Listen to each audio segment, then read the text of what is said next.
تازہ ترین ویڈیوز کے لیے چینل کو سبسکرائب کر کے بیل آئیکن اور آل نوٹیفیکیشن پر کلک کریں تاکہ آپ کو ملے ہر خبر سب سے پہلے۔ اور ناظرین، یہاں پر آپ کو افسوسناک خبر سے آگاہ کرتا ہوں۔ امریکہ میں 3 سالہ بچے سے پستول سے کھیلتے ہوئے گولی چل گئی، جس کی ضد میں آ کر بچے کی والدہ چل بسیں۔ تفصیلات کے مطابق امریکی شہر شکاگو کے مضافاتی علاقے ڈالٹن کی ایک مارکیٹ میں بچے نے پستول سے کھیلتے ہوئے اپنی والدہ کو شوٹ کر دیا۔ پولیس کے مطابق بچہ گاڑی میں پچھلی سیٹ پر بیٹھا ہوا تھا، جبکہ اس کے والدین آگے بیٹھے ہوئے تھے۔ گاڑی میں بیٹھے ہوئے بچہ پستول سے کھیل رہا تھا۔ اس دوران بچے نے پستول کا ٹریگر دبا دیا، تاہم یہ معلوم نہیں ہو سکا کہ پستول کس طرح سے بچے کے ہاتھ میں لگا۔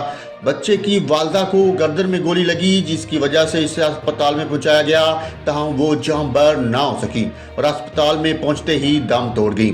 پولیس نے بچے کے والد کو اپنی حراست میں لے لیا، جس سے تفتیش کی جا رہی ہے۔ پولیس یہ بھی تفتیش کر رہی ہے کہ آیا پستول قانونی طور پر حاصل کیا تھا یا غیر قانونی تھا۔